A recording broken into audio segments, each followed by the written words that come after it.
I think it's funny now, politicians now want to talk about the human rights abuses by Saudi Arabia when all other times it was ignored because Saudi Arabia was buying so much from the United States.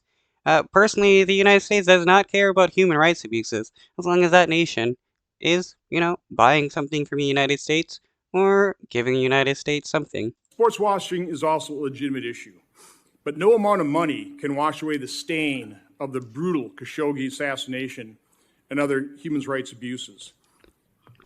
Yeah, why hasn't like Biden or any other higher up politician be like, yeah, we should probably punish Saudi Arabia for sending people to the United States to murder a journalist on United States soil? It's odd how they're allowing Saudi Arabia to do whatever they want just because they got a bunch of oil. Like, the United States would not let, Hades send people here to murder somebody. The United States would be storming Hades over that. But it would be grossly unfair to expect the PGA Tour to bear the full burden of holding Saudi Arabia accountable. After all, anyone who drives a car or uses oil-based products has helped fill the coffers of the Saudi Public Investment Fund. That's by force, not by choice. I doubt most people would want to fund Saudi Arabia in their human rights abuses. Foreign investment in the U.S. is generally a good thing, and I'd rather have the Saudis reinvest their oil wealth in America as opposed to China or Russia. Also, if the kingdom's involvement in golf and other sports helps it to modernize and offer more rights to women, wouldn't that be a good thing?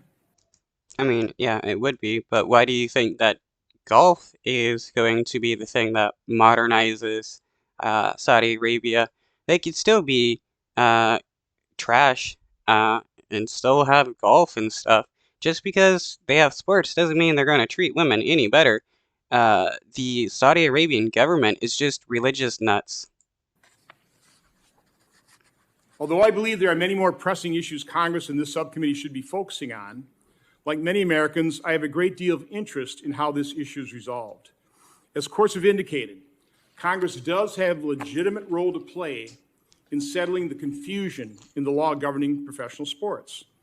That said, I did not sign the request for information or the memo issued by the majority because the parties are in the midst of what should be a private negotiation, and there's no deal to review.